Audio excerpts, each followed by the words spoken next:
হিন্দু তুমি এক হও, হিন্দু তুমি এক হও, হিন্দু তুমি এক হও।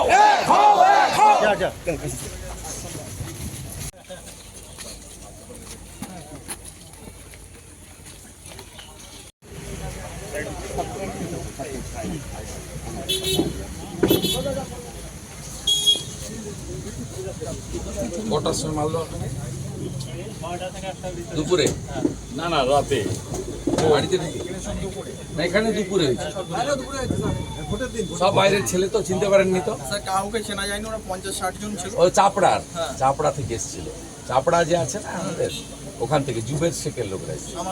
পুলিশ সব ঢুকিয়েছিল, তারপরে আপনাদের নামে মামলা করেছে। তো অ্যারেস্ট করছি, পরের দিন বেল পেয়েছে। লোহার রড,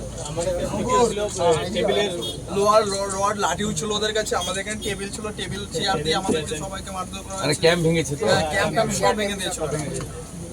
আমাদের তো পুলিশ একদম নেই। না, পুলিশ নেই এখানে। ওরা 3 বার এসেছে। প্রথমে একবার আমাদের যে বসেছিলেন ওনার কাছ থেকে তোমরা প্রতিরোধ করে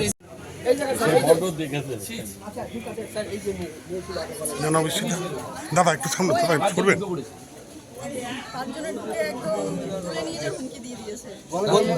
বলে মালটাকে তোল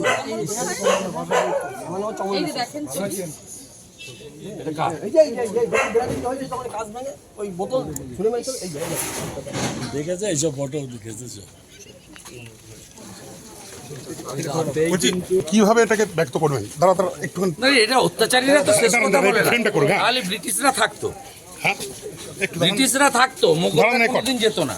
হ্যাঁ, অত্যাচারীরা শেষ কথা বলে না, তো সময় লাগবে। কিন্তু এই এলাকায় অনেক দূর নিয়ে যাবো। এলাকায় বিজেপি 26-এ চলতে দেওয়া যাবে না। না, বিজেপি কর্মীরা এই এলাকায় বেরোতে পারছে না ভয়ে। বিজেপি কর্মীরা এই এলাকায় এত কয়েকশো লোক বেরিয়ে, না আরো বেরোনোর কথা। না বেরোনোর কাউকে ডাকা হয়নি। আমার পর্যবেক্ষণ করার কথা ছিল, আমি পর্যবেক্ষণ করে নিই, করেছি, ব্যবস্থাও নেব, আইনগত ব্যবস্থা যা যা করার নেব। আজকে কৃষ্ণনগরে প্রকাশ্যে গুলি করে একজনকে মেরে বারবার বলেন না।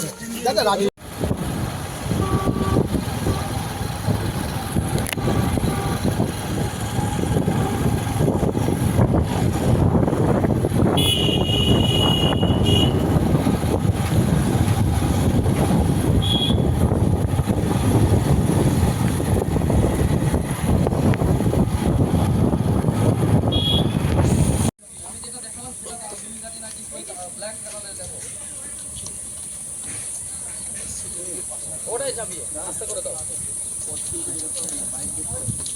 ওটাই গাড়ি দেখালাম। পার্থদা